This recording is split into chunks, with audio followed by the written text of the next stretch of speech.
Child sex trafficking is the new slavery in the United States of America. 26 seconds.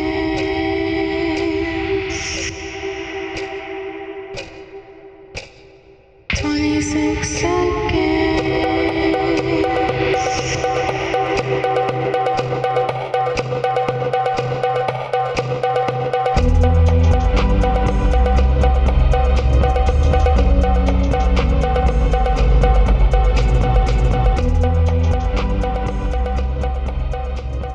There was a girl that was taken, I think, in Florida, and when the guys found out that someone was coming for her, they basically shot her and chopped her up and fed her to alligators. So I mean, that's the kind of people that we're dealing with. They're a slave trader. They're predator, pimp, piece of garbage gangbanger. Being a former police detective in LA County, worked narcotics and gangs throughout Los Angeles County. I saw the formation of the prison gangs, the street gangs, and the cartels forming a triad to take over the narcotics trafficking business in the United States. They took that same triad and started trafficking young girls into prostitution, minor children. Within 48 hours, 60% of all runaways are approached by a sex trafficker. And then the longer that the girl is out there, that increases the odds of the girl being a victim of trafficking. That's a major problem, and that's what Saved in America does. We try the prevention mode because we want to get the child before the traffickers do.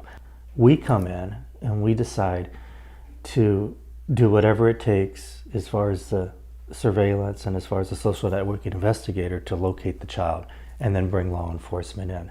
We have 34 members in our group. They're all retired Navy SEALs, retired police detectives that work gangs or narcotics. So we all work together with support staff. About a year before I was about to retire, Joseph had started Saved in America, and he asked if I wanted to do it. And I said, sure. Let's see what you got. How do we rescue kids here domestically in this country?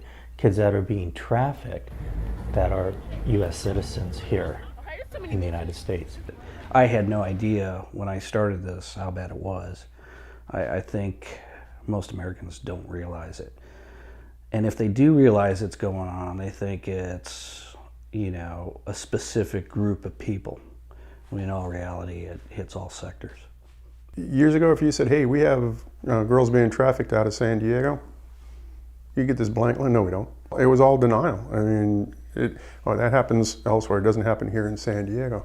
Yeah, it does. And it happens in Yuma. It happens in, Omaha, Nebraska. It's everywhere. Everybody thinks this is a minority problem or an overseas problem. This is going on with girls from La Jolla and Carlsbad and like Malibu. It's not just people from ghetto type areas. You know what I mean? Or from overseas. This is girls that could be my daughters.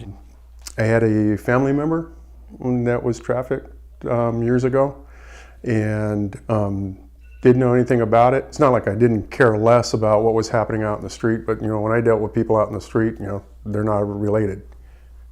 This person was very close to me. The reason they traffic children, it's just all about money, and they can sell a girl over and over and over and over again. The younger the girl, the more money they get. And they can do this under the radar because they focus on runaway girls. Unfortunately, the police don't have time. Basically when someone is missing, they just do a preliminary report, and they can't do much past that. There needs to be something where those parents know that once they have extinguished all options with the authorities, that there's a private organization that they can go to that someone will help them out. So we formed Saved in America and rescued the child in coordination with whatever police agency is there, whether it's local, state, or federal. A parent calls us. Girls are runaway. We make sure there's a police report filed. We make sure that the girl is listed with the National Center for Missing and Exploited Children, and we get a power of attorney from the parents, and then we go to work. It's not a Hollywood movie where we're kicking in the door and here we are to save you or anything like that. The reality is that we stay within the parameters of law and try to assist law enforcement to accomplish the task that needs to be done. There's all 34 members of our staff, from the case manager to the social networking investigators to the Navy SEALs to the police detectives, are all volunteer staff. It's nothing to be proud of. It's something we have to do.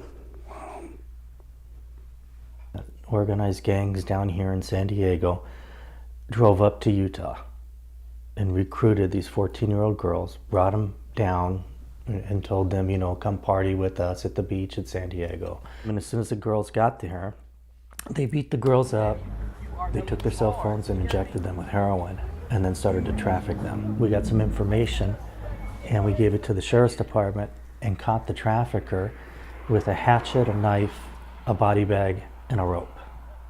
And so we know we saved this girl's life.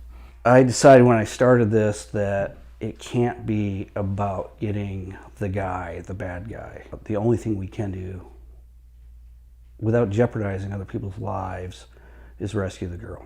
So, and it has to be about the girl, not about anything else. If we can get them out of the whole circuit and the whole lifestyle, you know, it's well worth it. The model we make here for Saved in America, of course, that's the model we're going to take out to other states. I think you have to attack it both ways. You have to attack the supply through the slave traders, but you also have to have the penalties so severe that nobody even wants to touch this. The laws are changing, but I mean, it's still pretty hard to prosecute people. And I think the laws need to get tougher and they need to actually stop these guys from doing it. At some point, we as citizens have to take the responsibility to stop this from happening. Do you need SEALs to do it? No, you don't. You just need people who have the training and care. You know, people ask me, what is your secret? How do you find these girls? It's not Joseph Travers' over 30 years in investigative experience. That's not it. It really isn't because I have Navy SEALs, which I love to work with because these guys are the most awesome guys to work with in the whole world. But I can tell you who tells me where the girls are, and that's God. And that's what I tell these girls after I rescue them. When I go see them, I ask them, I said, who do you think sent me? I don't know. Who sent you? I said, God sent me. And I found you.